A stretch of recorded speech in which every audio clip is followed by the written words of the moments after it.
Now, the US ambassador to the United Nations has accused North Korea of pushing the world closer to war with its latest ballistic missile tests. Nikki Haley was speaking at an Emergency Security Council summit. The dictator of North Korea made a choice yesterday that brings the world closer to war, not farther from it. If war does come, it will be because of continued acts of aggression like we witnessed yesterday. And if war comes, make no mistake, the North Korean regime will be utterly destroyed. I'm joined live in the studio by Samira Khan for more on this. Thanks for staying abreast of this, Samira. Rhetoric certainly not decreasing in the Security Council there.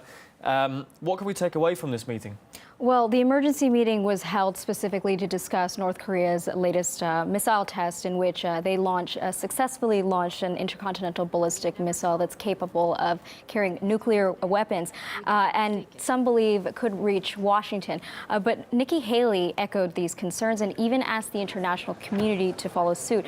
She first called to essentially revoke North Korea's voting rights at the UN, but we're just paraphrasing here. Her exact words were a little bit different. Of the Council provisional rules.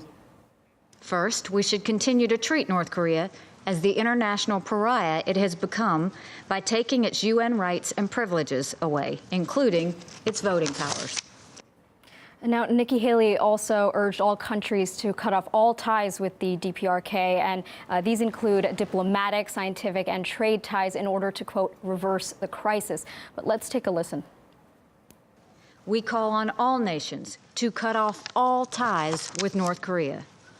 In addition to fully implementing all UN sanctions, all countries should sever diplomatic relations with North Korea and limit military, scientific, technical, or commercial cooperation.